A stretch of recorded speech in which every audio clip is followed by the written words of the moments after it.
Bienvenue dans l'univers Sweet Dreams. L'objectif de cette petite vidéo est de vous montrer comment jouer à ce jeu. Sweet Dreams est un jeu collaboratif dans lequel les joueurs vont devoir remettre les rêves à l'endroit. En effet, le maître des cauchemars est arrivé et il a mélangé tous les rêves. Mais attention, les joueurs ne pourront pas parler entre eux. Dans Sweet Dreams, il y a 6 rêves de 11 cartes, soit 66 cartes au total. Chaque carte est numérotée, comme vous le voyez ici, de 1 à 11. Il y a donc 6 fois le 1, 6 fois le 2, etc. 6 fois le 11. Il y a 3 niveaux de jeu dans Sweet Dreams. Le niveau initiation, vous allez choisir un seul rêve. Vous allez donc jouer avec 11 cartes maximum. Vous avez également le niveau entraînement, où il y aura autant de rêves que de joueurs.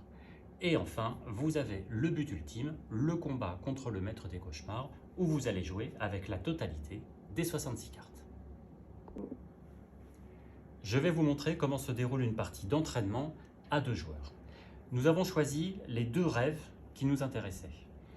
Comme l'indique le tableau, vous avez ici le nombre de joueurs, le nombre de cartes et le nombre de coups. Avec mon partenaire, nous avons décidé d'essayer de faire une partie à 5 cartes. Nous aurons donc 3 coups chacun. Et pour les matérialiser, je mets mes 3 petits lapins devant moi. J'ai mélangé mes 2 rêves, donc 22 cartes, et je vais positionner 5 cartes devant moi. Le but du jeu sera donc de remettre ces 5 cartes dans l'ordre, qui, je vous le rappelle, sont numérotées de 1 à 11. Je décide de démarrer, je lâche donc un petit lapin, et je choisis, où je le souhaite, la première carte. Je vais la regarder par devers moi, sans évidemment la montrer à mon partenaire. Pour la vidéo, je vais montrer que j'ai choisi la carte 8, et je vais donc estimer que cette carte 8 va être à peu près à ce niveau-là. Et je la repose. Et c'est ensuite mon partenaire qui joue. Mon partenaire a choisi une carte que je n'ai donc pas vue. Il a décidé de la remettre à cet endroit-là. Les jetons sont ici pour représenter l'ordre de la suite. Petit jeton, grand jeton. La suite doit donc aller de la plus petite carte vers la plus grande. Mon partenaire a remis sa carte. C'est donc à mon deuxième coup. Et je vais décider de regarder, par exemple, cette carte-là. Pour l'exemple, je vais montrer que j'avais un 7.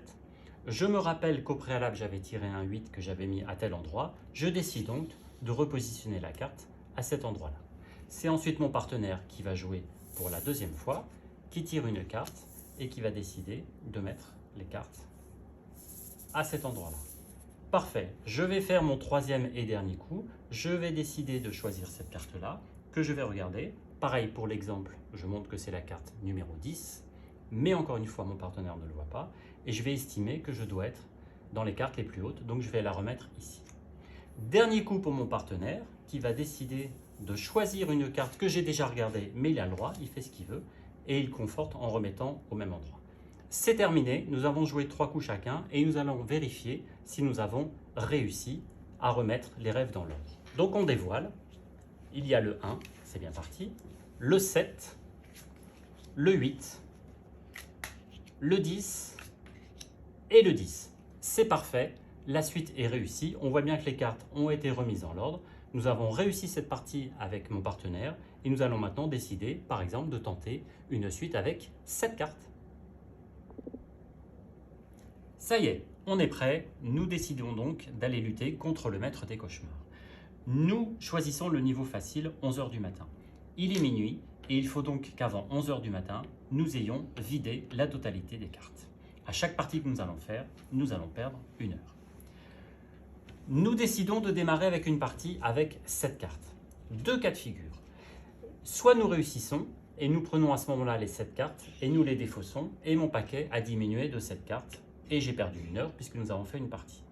Deuxième cas de figure, nous échouons. Nous n'avons pas réussi à remettre les 7 cartes dans l'ordre, auquel cas je reprends les 7 cartes, je les remets dans le paquet, mais j'ai quand même perdu 1 heure. J'aurai donc 1 heure de moins pour essayer de vider la totalité du paquet, de vider la totalité des 66 cartes. Pour nous aider, nous avons 3 vies. En cas d'échec, nous pouvons décider de sacrifier une vie, et auquel cas, je redescends mon horloge d'1 heure. Vous avez tout compris, à vous de jouer, bonne chance.